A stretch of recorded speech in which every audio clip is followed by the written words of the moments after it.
Hello again my friends, I'm Jean-Michel Grosjeu and you're watching my fourth video about Stationfall, a game from Mateklund, published by Ion Games. And after my first three videos, you know how to play the game, period. But still you're missing something, because before all, Stationfall is a game about characters, a lot of characters.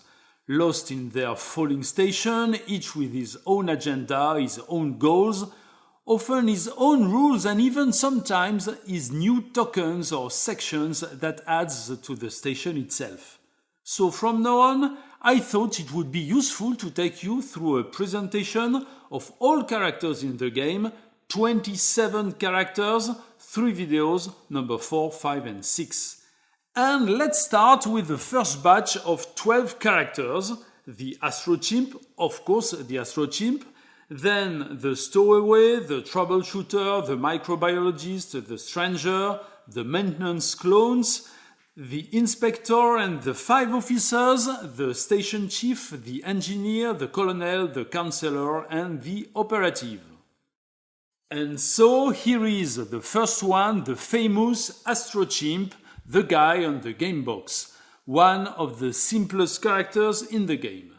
The dreadful megacorp who puts this whole mess together certainly thought it a good idea to take a chimpanzee into space. Why? As a pet? Or to eventually one day replace overly complicated humans? Nobody knows. But now that the station is falling, this poor creature from the jungle regains his primal instincts and tries to get out of here while stealing here and there 2 or 3 shiny items typical of humans that is always wanted. The goal for the Astrochimp is first of all to leave the station alive to the mesosphere. This is what this little planet Earth symbol means. Of course, we are talking about victory points that a player earns if his secret identity is the Astrochimp. And because all his other goals are with the plus symbol, +2, +2, +2, these other victory points are only gained if the first goal is achieved, so only if the chimpanzee escapes to the Earth. Victory points with a plus symbol are always conditional. Fine. And so if the chimpanzee escapes to the Earth, that's 3 victory points. With the briefcase or the artifact or a gun, 5 victory points. With 2 of them, 7, and with all 3, 9. To achieve these goals, the chimpanzee has 2 special abilities. First, he is loyal. He is a good pet. And a good pet is loyal to one master, only one, his master. Look. Only one player can have influence cubes on the chimpanzee's card, so only one player can activate him and do actions with him. So at start, a red player can put 1 influence cubes to get the chimpanzee into his conspiracy. Then, if blue player wants to influence the Astrochimp, he must put more cubes on his card, let's say 2. And red player gets its cube back to his reserve, it is not lost. Next player must put at least 3 cubes, and so on. And you understand that if you really want the chimpanzee in your conspiracy, it can be a good choice to put 2 or 3 cubes on him right away to raise the stakes. Also, the chimpanzee is a tunnel rat. You remember, he can move through vents, the yellow dotted lines. These are shortcuts that can save him a lot of time, including the vent between the Biolab and the Vault X that gives him an access to the Project X. Fine, and that's it. That's all the chimpanzee can do. All he can do as a regular member of any conspiracy. But as soon as he becomes a player's revealed identity, it unlocks a special ability, acrobatics. The little eye symbol means that this ability is unlocked only when this character is revealed as a player's main identity. With acrobatics, the chimpanzee gets 1 free move, 1 free step or airlock action, but only if he moves toward a zero gravity section, that is a pink or a green one. If the chimpanzee is in the kitchen, for example, and is activated by red player, the player who revealed the chimpanzee as his main identity, he can use his acrobatics ability to move 1 through the vent, 2 and 3 straight to an escape pod. Note that he cannot pick up the helmet as he steps through the reactor because he must choose between a free step movement or his free pickup. He cannot take both free actions during the same turn.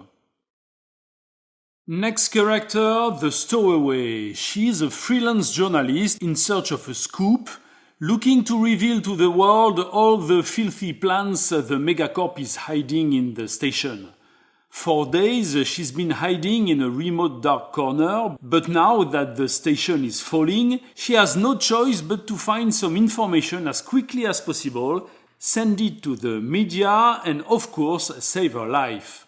So first of all, the Stowaway must get all possible data, evidence and secret X, and send both of them to the news down to Earth, thanks to the transmit action available from the array control. And note that she doesn't have to do this by herself. If, let's say, the Astrochimp belongs to her conspiracy, she activates him and makes him send the precious data to the news that will be perhaps a little surprised to be contacted by a monkey. As soon as these data go to the news, she earns her victory points, even if this was done by an enemy player. And because there is no plus symbol, she gets these victory points even if she doesn't escape and dies in the Stationfall. But of course, if she survives, if she escapes to the mesosphere, she gets 2 more victory points. And then she can finally get on a TV set by herself and deliver a scoop to the world. But to make it work, the Stowaway must own the evidence data herself, and no other character must own that same evidence data and escape to the Earth. A scoop implies uniqueness. And this is actually the dark side of this talented journalist, perhaps ready to eliminate some innocent character who would ruin her scoop by holding the evidence data. Fine, you know the Stowaway and what she's after. Now, let's see her abilities. First, as a Stowaway, she starts the game hidden in some dark and remote corner of the station. So, at the beginning of the game, her wooden token is not on the map, but on her card.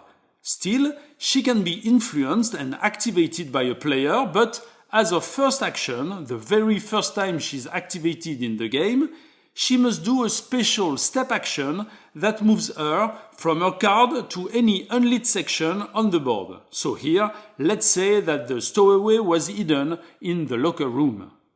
Then she can move through vents like the chimpanzee. This is the tunnel rat ability. And because she's good at hacking computers and personal com devices, she gets a free console action if needed every turn. But of course only if she's in a section where the console action is available, the security station or the mainframe. And note that she cannot do this free console action and a free pickup or drop. It is one or the other. Okay, but one could say that it's not that big an advantage, is it? As you know, there are 2 console actions. Controlling the jammers to turn them on or off, or suppressing hazards. But in fact, console actions can depend on which characters are on board. And as we will see later in this characters gallery, some characters add new console actions. So, depending on which characters are on board, the Stowaway can become very powerful. Imagine a game where she can lock any corridor at will, pilot drones, and give orders to a swarm of robot insects. Better than that, if the jammers are down, she can do console actions, including the free one, from any section anywhere on the board. And finally, at the moment a player reveals he's the Stowaway, she gets a free helmet, or any character belonging to this player's conspiracy gets a free helmet. Indeed, she's supposed to have hidden a helmet somewhere in the station, which she retrieves when she reveals her conspiracy. This is a one-shot advantage that occurs only when she reveals. Next character, the Troubleshooter. She's the third and last tunnel rat in the game, the only 3 characters who can move through vents. The only 3 characters in the game who can, for example, crawl into the Vault X from the Biolab to release the dreadful Project X. Okay, and so the Troubleshooter. She's the station's dedicated mechanic. Her work is to repair all mechanical parts that can break down, and this includes robots. In fact, the Troubleshooter is much more at ease in a mechanical world than in the company of humans. And so look, this is the first character who doesn't earn any victory point for surviving the station fall. She doesn't have to escape. If her beloved station is doomed to burn in the atmosphere, so will she. Her only goal is to keep everything pristine until the end.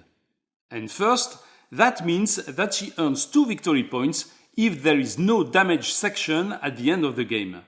Beware, pods are sections, and 1 pod is damaged from the beginning of the game, so at least she must repair this one. How? Of course, she has the ability to repair any section or down robot as one action. Without any special tool, no need for nanogel or bludgeon. Beware, these 2 victory points can be very hard to earn, depending on which other characters are on board. Some characters have special tools for damaging the station, like the Border's missile or the Operative EMP burst. Other characters begin the game with a weapon they can use to damage sections. So, think twice before choosing the Troubleshooter as your main character. That being said, she also earns victory points for every robot still live at the end of the game, so her victory points reserve depends on the number of robots on board. In some games, there may be no robot at all. And she gets also 2 victory points if the antimatter is still not armed at the end of the game, and 2 more if the Project X is not released. So here again it can seem that she has nothing to do to earn these victory points, but beware of characters who must release the Project X and others who must arm the antimatter. Not to mention all the characters who may have an interest in arming antimatter simply to hasten the end of the game.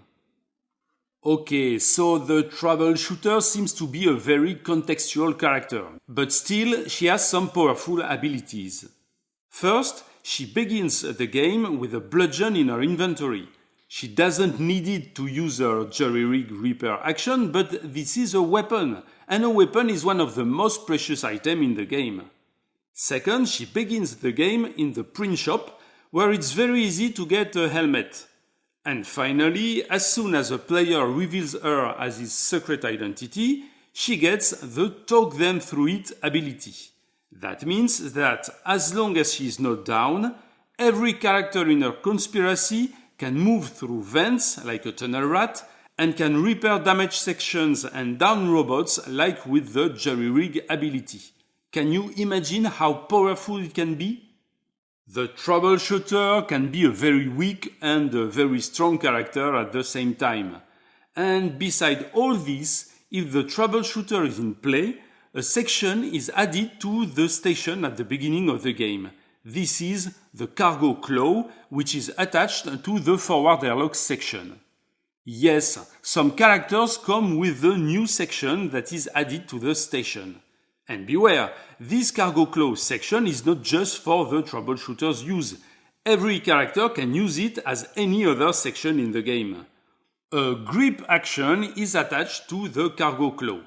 Yes, this gigantic mechanic claw can grip any item floating around the station in outer space. So, the Astrochimp, for example, in the cargo claw section with the grip action can pick up any item in outer space, and this works even if the Astrochimp belongs to an enemy conspiracy. And you can also use this gigantic crane as a weapon to hit someone floating in outer space. Imagine that this same chimpanzee, next turn, thanks to his new helmet, gets out to outer space. If, let's say, the consort enters the cargo claw, with the grip action, he can hit the chimpanzee and make him down, even if the chimpanzee wears a helmet. Nothing and nobody can avoid being down after a crane hit. Outer space becomes very insecure when the troubleshooter is in the game with her cargo claw. Then there is the microbiologist, a woman whose entire life has been devoted to biological research. And even if she begins the game in the physics lab, her true den is the biolab where lies her beloved virus. Because she is the mother of this virus, and while the station begins to fall, her only goal is to save her creation, to save her virus. So first of all, she earns 1 victory points for each character who escaped the station with a contaminated token in his inventory. Of course, she also earns 2 victory points if she escapes herself. She wants to survive. And if you do the math, because she begins the game already contaminated, that's what the symbol on her card means, if she survives, she also counts as a contaminated character for a total of 3 victory points. On top of that, just because of her scientific curiosity, she earns 2 more victory points if the Secret X reaches planet Earth. And note that she doesn't have to bring the Secret X to Earth by herself. It's enough for the Secret X to reach planet Earth, no matter who carries it. Even if the secret has just been transmitted to the news or to the authorities with the array control transmit action. So, her main goal is to contaminate as many characters, humans and robots, as possible. And as you know, there's only one way to do this, to activate characters and make them walk through the biolab, because that's how you get contaminated. And it sounds tedious, doesn't it? Luckily, the microbiologist has a special ability that can make her job a lot easier. From the moment she reveals, she gets the infect action. And with this infect action, she can just put 1 contaminated token on any one character, human or robot, in the same section. And she can do that, of course, in any section on board. But she has to reveal first. So if the microbiologist is your secret identity, it may be in your interest to reveal at an early stage and then run through the station to infect as many characters as possible. Once contaminated, they will earn you 1 victory point just for escaping with their lives. And that's pretty much it. The microbiologist is loyal, just like the chimpanzee, if you remember, so only 1 color of influence cubes on her card, and you must bid at least 1 more cube than the previous conspiracy in order to claim its ownership. She is also a scientist. This is a very strong ability that allows her to perform any section action, the action attached to the section she's in, of course, once per turn for free. Let's suppose she has retrieved the Secret X data during a previous turn. This turn, she can move to the array control with 2-step actions, and then, with her free section action, she can transmit the secret to the news down on Earth, for example. This action gives her 2 victory points at the end of the game. Beware, this free section action is instead of the standard free pickup or drop. Okay, go on with the stranger. As their name suggests, the stranger is foreign to our human world, and even to our robot world. The stranger doesn't care about our business at all. There's no link between them and our world. No link, but a single one character, someone the stranger wants to save or to kill. Sound familiar? Yes, the bonus character. As any player, you draw 2 identity cards at the beginning of the game. And so let's suppose you choose the stranger as your main character. You are the stranger.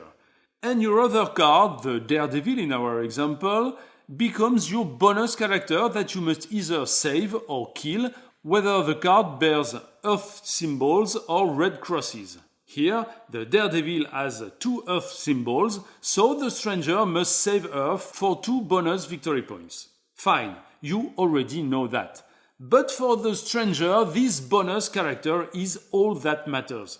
If the stranger scores their bonus character's victory points, they get 2 more victory points. If the daredevil escapes the station, the Stranger's player earns 4 victory points, 2 as usual bonus character victory points, and 2 more as Stranger's character's own victory conditions. With an unfriendly bonus character, let's say the security robot with its 3 red cross symbols, the Stranger earns 3 bonus points if the security robot is down at the end of the game, plus the 2 victory points that correspond to their personal goal. And it's not over! 2 more victory points if both the Stranger and their bonus character end the game together in the same section. First case, the friendly bonus character. The Stranger escapes with the Daredevil, so at the end of the game it makes 2 bonus points for the Daredevil, plus 2 points for the Stranger's own victory conditions, plus 2 more points because they share the same section at the end of the game. In other words, the goal for the Stranger is to escape in the same pod than the Daredevil. Second case, the unfriendly bonus character. The Stranger shoots down the security robot, but to get the full victory points, they must share the same section at the end of the game. The Stranger must stay with their victim to the last moment. So, does the Stranger have to escape or die on board? It depends on their bonus character. On top of that, the Stranger gets 1 victory point if they know what hides in the Vault X, that is, if there is a secret X token on the Stranger's card by the end of the game. And also 1 victory point if the player doesn't reveal his secret identity at all, if it is still secret when the station explodes. It seems easy, but beware. That means that the player will never put his reveal token on the Stranger's card, and all other players will still be able to have influence cubes on the Stranger's card until the end of the game. And so, if other players understand that you are the Stranger, they will activate your own character and make the Stranger do what you don't want them to do. So, at best, the Stranger should never reveal and never have to use their special reveal abilities. But still, as a compensation, if they reveal, first, the Stranger player can perform 1 bonus action with his bonus character during the turn of the reveal. But that means that in addition to revealing his main character, he must also reveal his bonus character, and that's a lot of information to give to your opponents. The second special ability is not really an advantage, it's just about clarifying a particular case, the Schrödinger reveal. This is a very particular case, let me explain. Here is your initial choice. At the beginning of the game, you drew the Astrochimps and the Stranger's identity cards. And you choose the Astrochimp as your main character and the Stranger as your bonus. But as you know, in this game, you can still change your mind and swap characters at reveal. This is called the Schrödinger reveal. So, as red player, you can reveal both your identity cards and choose to swap them and take on the role of the Stranger. And usually, in a Schrödinger reveal, you should discard your previous main identity, the chimpanzee, and go on without bonus character. But, as you understand, this is not possible for the Stranger, whose victory conditions rely on their bonus character.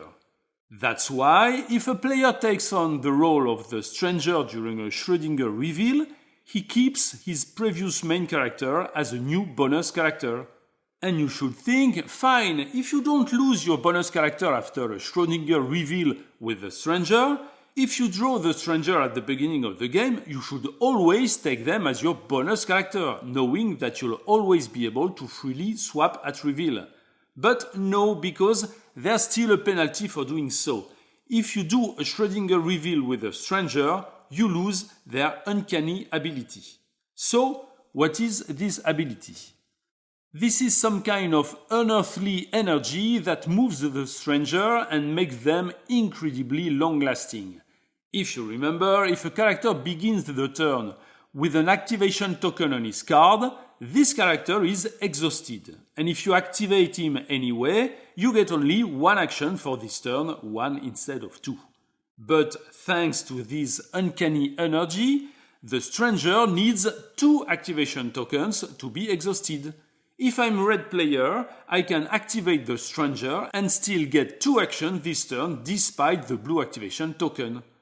Only next turn if blue player tries to activate the stranger again, because the stranger begins the turn with 2 activation tokens, red and blue, they are exhausted and blue player gets only 1 action.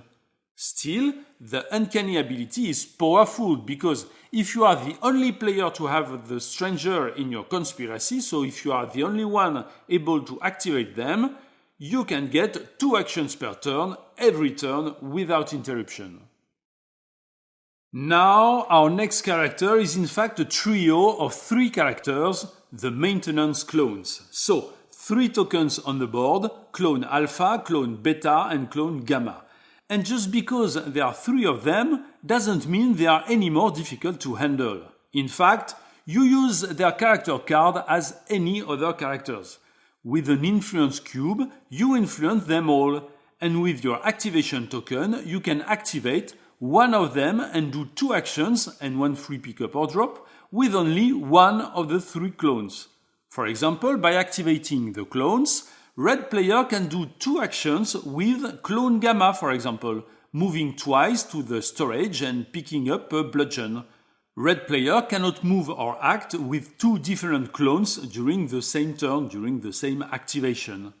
After the pickup, the bludgeon is put in clone gamma's inventory.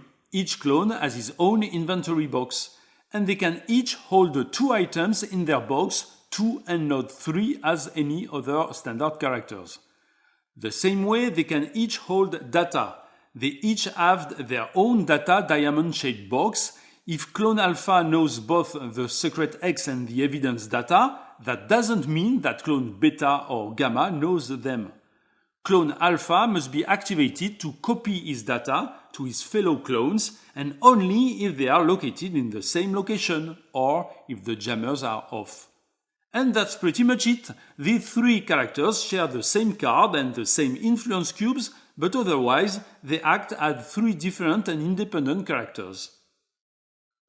Their main objective is to prove to the world just how evil the megacorporation is. Evil to the point of cloning its workers. So, how to prove this? If one clone escapes to the Earth, it's the beginning of a proof. It is worth 1 victory point, but if 2 clones escape, this is a huge proof. You need 2 clones to prove that they are actual clones, don't you? That's why 2 surviving clones are worth 5 victory points, 1 plus 4. And that's also why you won't earn any more victory points if a 3rd clone escapes. 2 are enough to prove the villainy. On top of that, if they can bring some evidence data to the news, this will add 2 victory points. But this is a bonus. No surviving clone, no victory points at all. That being said, maintenance clones were created to repair the station, so they have the jury-rig ability just like the troubleshooter we already know. That means that each of them can repair a damaged section or a down robot without any special tool or equipment as 1 action. They are also zero-born. They were created inside the station and spent most of their life under zero-gravity conditions. So, once per activation, they can make a free step or airlock action toward a green or pink section, all sections with zero gravity. With 1 activation, the beta clone can move from the forward exhaust to a pod. And note that he cannot pick up the gun because this free move replaces the usual free pickup. He cannot do both during the same activation. And finally, when a player reveals that his main identity is the maintenance clones, he can immediately perform 1 action with each of the 3, alpha, beta and gamma. And note that this doesn't count as an activation. That same player at that same turn can activate any other character and perform 2 actions with him. And what if the maintenance clones are not the player's main character but his bonus character? In this case, look, the player must save them, not to prove anything to the world, but just because they are his friends. 1 victory point per escaped clones and 4 victory points if he can save all 3 of them. And now the inspector. Straight out of a film noir, this old-school investigator works for truth and justice for their clients and for the police, of course, but sometimes also for their own interest. A lot of bad things definitely happened in this falling station, a lot of crimes, but they are not only evidence together here and there. Some reliable sources claim that a large sum of money may have been left in a briefcase. Okay, criminal investigation is a noble cause, but before that, the inspector's main goal is to survive for 2 victory points, plus 4 victory points if they escape with the briefcase in their inventory. The famous briefcase full of money. Now you understand the inspector's particular sense of ethics. But still, the inspector doesn't forget their duty and earns 1 victory point if the evidence data is transmitted to the authorities. The best being to keep the scandal quiet, plus 2 victory points if the evidence data doesn't end up in the news. Fine, and so you understand the ambiguous relationship between this inspector and money. And wait, there's more. As you know, if let's say blue player bribes the inspector with this Bitcoin to make them do one action, and if it appears in the end that the inspector is red player's main character, according to the regular rules, red player should earn 1 victory point. But look, the inspector is so greedy that every Bitcoin they possess is worth 2 victory points instead of 1. Even their own Bitcoin. If the inspector doesn't use their Bitcoin on another character, they earn 2 more victory points. Fine, but that means that if the inspector is his main character, red player cannot use his Bitcoin in fear of losing 2 victory points. But no, look, as soon as red player reveals, he gets his Bitcoin back wherever it is. Red player should therefore use his Bitcoin before revealing his secret identity, then reveal it, recover his Bitcoin, and not use it afterwards to keep his 2 victory points. And if other players use their Bitcoin on the inspector, it's even better. So, think twice before bribing such a character. Okay, but with all this, we could forget that our inspector is a professional investigator. In game terms, that means that they are so efficient at finding clues that they can pick up, compromat and manufacture data from an adjacent section. From the forward hub, with 2 actions, including a free pickup, the inspector can pick up the adjacent compromat and manufacture this secret X data. Note that it is a convenient way to get the secret X data without becoming infected by the biolab contamination. And also, the inspector owns an official police badge, intimidating enough to allow them to say whatever they want. In other words, the inspector can rob without a weapon. If the chimpanzee with his precious shiny briefcase ends up his movement so carelessly in the forward hub, the inspector can just for 1 action take the briefcase from the Astrochimp. And if you think about it, this is very powerful. Don't cross paths with the inspector if you care about your inventory. At least, the inspector cannot rob data like this, only items, so square tokens. And finally, with the inspector comes the inspector shuttle.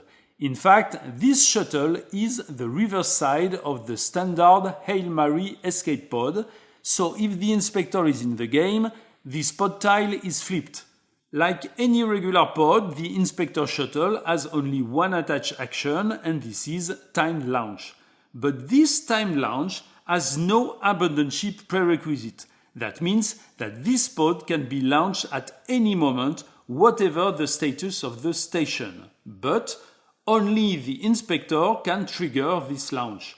Or whoever can tinker with its mechanism, that is, all characters with the jury-rig ability. There are 3 of them, the Troubleshooter, the Maintenance Clones, and the Engineer. Note that the drones have an ability very close to jury-rig, but this is not jury-rig and they cannot launch the inspector's shuttle.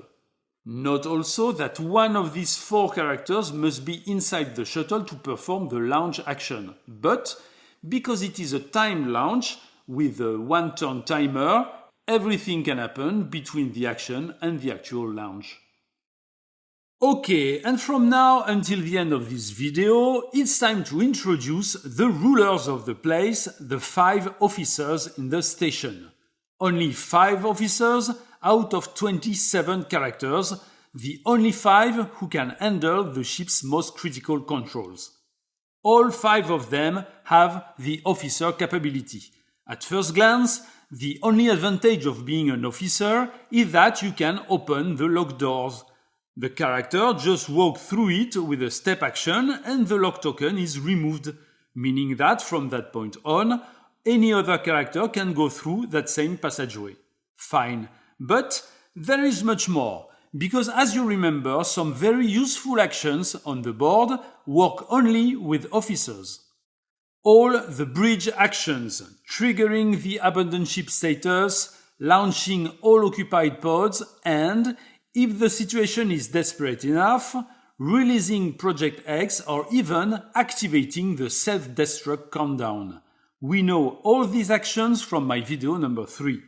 The Release Project X action is also available at the Cryolab, but again, only for officers. Okay, so 5 officers, but as you will see, each with its own unique personality. And let's begin with the big boss, the ship's captain, the station chief. Things are turning really bad. The station is falling to the earth. And when the station chief hears the bad news, she is resting in the therapy garden far away from her command bridge. And now begins the most critical mission of her life. She must ensure that her passengers leave the ship safely and in good order. 1 victory point for every human that escaped the ship. Note that robots are not passengers. They belong to the ship and don't have to be saved. Officers being 1 rank above others, as everybody knows, an escaped officer is worth 2 victory points, 1 plus 1. But only if this officer is not another player's main character. Other players are the heads of their own conspiracies, and conspirators are not worth saving. The letters NPC on the card means non-player character. And what about her? Of course, as a ship captain, she must stay at the helm to the last moment. She earns 2 victory points if she is still standing, live, somewhere in the station at game end. Because she's the boss, with a strong sense of honor, she cannot be robbed, whatever the weapon, she'll never give up any item in her inventory. And as soon as she revealed herself, she can inspire action by its mere presence. Whenever she is activated, she can first do a free basic action with any character in her section, even if this character doesn't belong to her conspiracy. It's like a universal compromat. It works with humans and robots. Here, she can ask the security robot to give her an item or to move elsewhere or whatever, even though she has no influence cube on the security robot's card. But beware, she can order only basic actions, the actions you find on this panel. No section action, no special character abilities.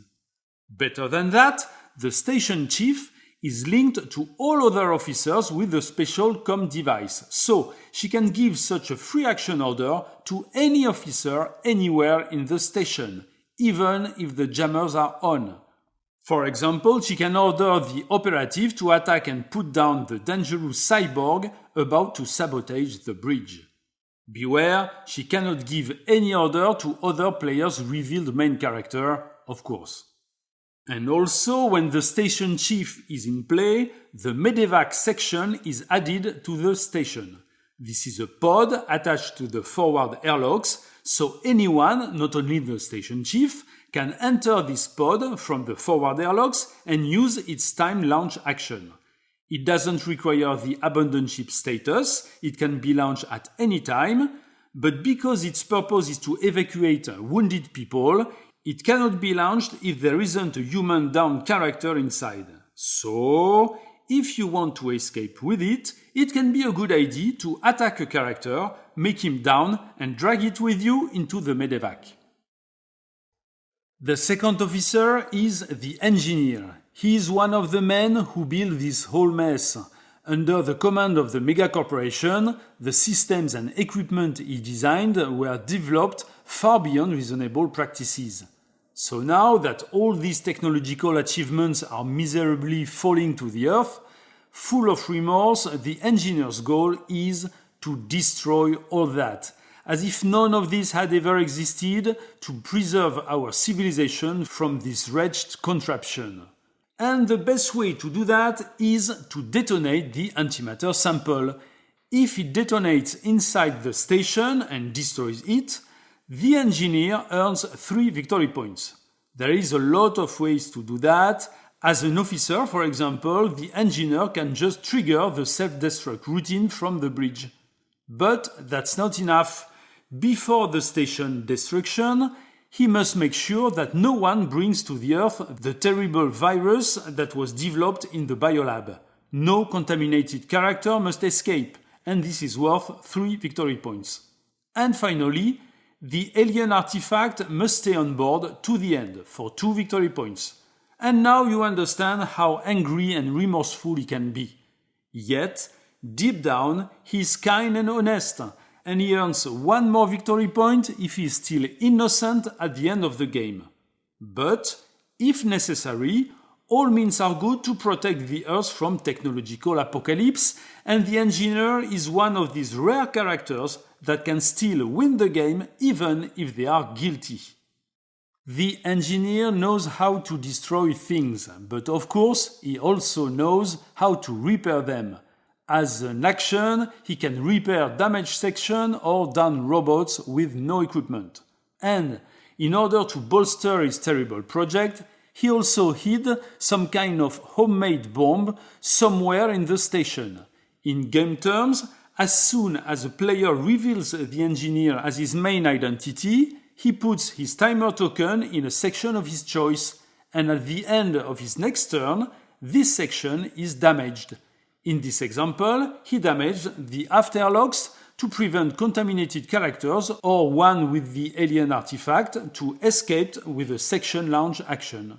Note that he cannot put his timer in an escape pod already detached and on its way to the mesosphere. Fine. And that makes the engineer neither a bad nor a good guy, just a man obsessed with what has become his creation. Note that he earns no victory point for surviving, and so he doesn't have to escape before the end. When the engineer is in play, a special token is put on the reactor section to change this section's behavior. Still, the reactor cannot be damaged by a bludgeon, okay, but on top of that, if it is damaged anyway, this adds an asphyxiation hazard in all connected sections, that is, in the afterlocks, in the aft hub, and in the magnetic containment. And so, the reactor can be a good place to trigger his timed homemade bomb to do the maximum of damage. By the way, note that this applies whichever character damages the reactor. Next officer, the colonel. He's the army guy. And what's the army got to do with it? You guess it, all the Dubious experiments you find in the station are the result of a fruitful cooperation between the infamous Megacorp and the army. So, the army sent this guy, the colonel, to ensure that all their money spent on these experiments will not be lost, even despite the catastrophic Stationfall. Thus, the main goal for the colonel is to actually release the Project X. Not so difficult knowing that he is an officer and that there is a Release Project X action at the bridge. Then, all the files related to this experiment must go back to Earth. That means that the Secret X data must be brought back to Earth either by the colonel or by any other character, or even through the transmit action to the news or the authorities. The second military-funded experiment on board is the biolab virus. So, the colonel earns 2 victory points if at last one contaminated character escapes to the Earth. But this doesn't count if this is a player's main character. And finally, of course, the colonel himself must safely escape for 3 victory points. Being an army guy, the colonel wears a gun from the beginning of the game, and this is a huge advantage in such a violent situation. Also, he has his own military panic pod. This is a special escape pod attached to the quarters section. This pod is a rather standard pod, it needs the abandoned ship status to be released, and there is a section launch action added to the quarters section to launch it from outside. Being wise, the colonel hid another gun in the pod and he locked it, so only officers can open this passageway, as you already know. As a typical military man, the colonel is paranoid and difficult to influence, so you can add influence cube to his card only if there is in the same section another character who belongs to your conspiracy. Here, this is the beginning of red player's turn, influence phase, because the colonel shares the botanist section and the botanist belongs to red player's conspiracy, red player can add influence cubes to the colonel's card. Note that if later the colonel is alone, red player can still activate him and make him do actions. His paranoid trait prevents adding influence cubes if he is alone. It doesn't prevent activation if he already belongs to your conspiracy. Note also that because he is paranoid, the colonel cannot be bribed with a Bitcoin.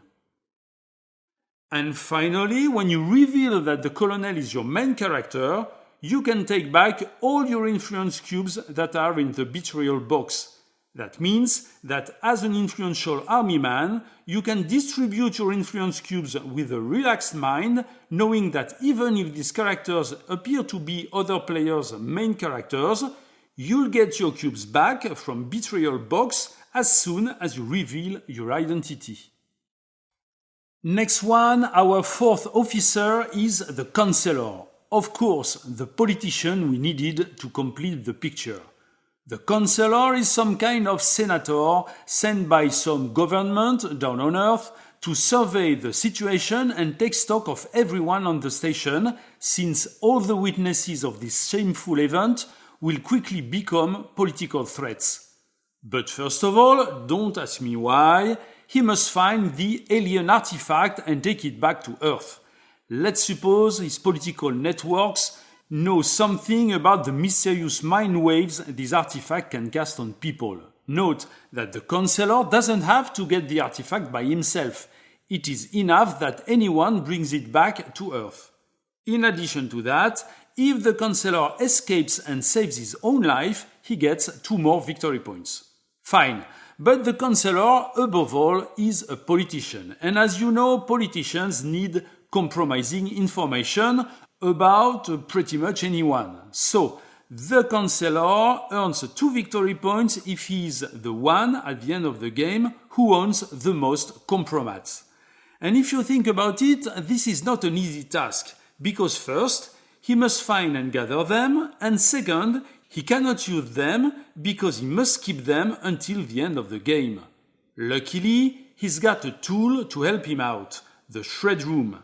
When the counselor is in play, this section is added to the station, attached up there to the therapy garden. Any character in the shred room can perform the data mine action. He rummages through old papers and gets any one compromat that he can pick from anywhere on the board. A very efficient way to gather compromats. Also, the counselor begins the game in the therapy garden, very close to the shred room, and the shred room is locked, so only officers can go there. Okay, and as many politicians, what the counselor fears the most is to be betrayed. So he gets 1 victory point if he is the player with the least influence cubes in the betrayal box. Fine, but how can he do that? You don't really control the number of cubes you have in the betrayal box. It depends on what secret identities other players have. Hopefully, the counselor has a special ability that will help him a lot. The counselor has a beautiful warm tongue. As an action, he can take 1 influence cube from the card of a character sharing his section and put it right into the betrayal box. Fine, this is a good way to be sure you'll be the one with the least cubes in the betrayal box. And finally, the counselor keeps ready his most powerful weapon, the recorder confessional, that is his ability to make others confess to their crimes, even those they didn't commit.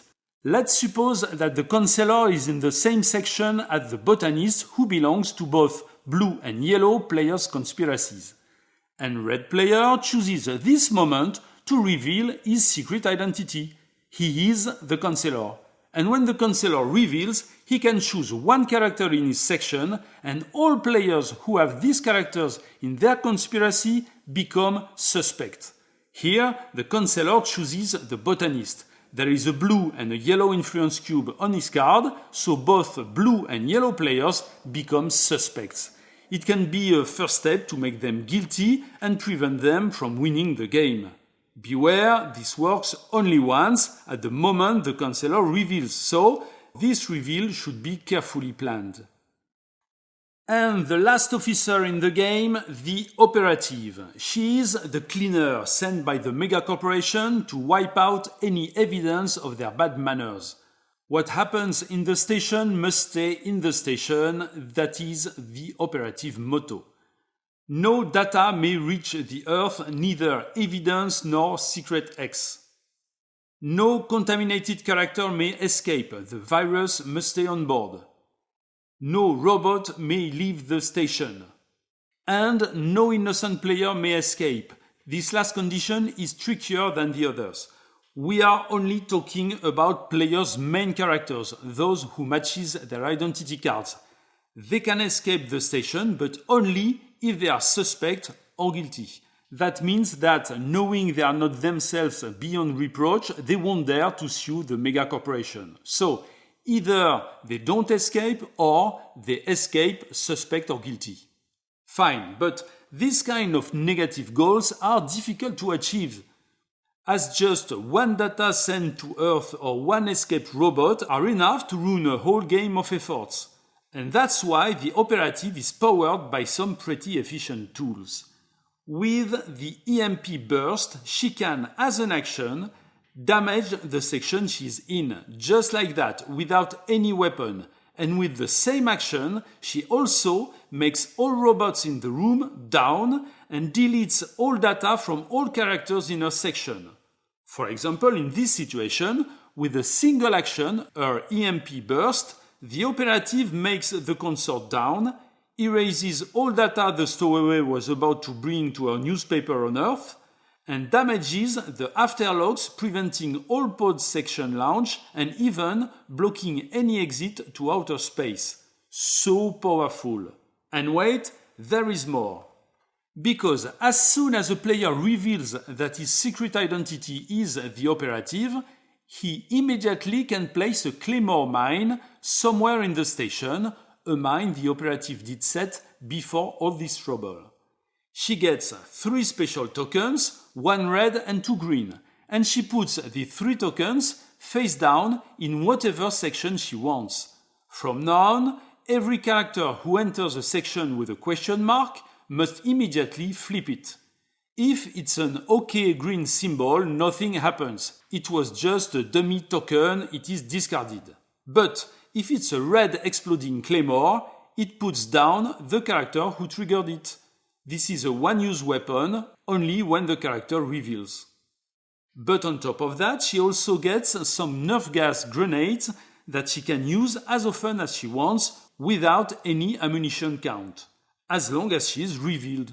For one action, she can drop or throw a gas grenade in her own or an adjacent section. In this example, for one action, she can throw a gas grenade and put an asphyxiation hazard in the adjacent machine shop. That's what gas grenades do, put an asphyxiation hazard in a section. This immediately makes the station shift down, according she has no helmet, but the security robot stays as is because robots doesn't suffer from asphyxiation. And so that's all for the Operative. And that's it for the first bunch of 12 characters. If you liked it, you'll get 12 more characters in the next video. See you there as soon as you can.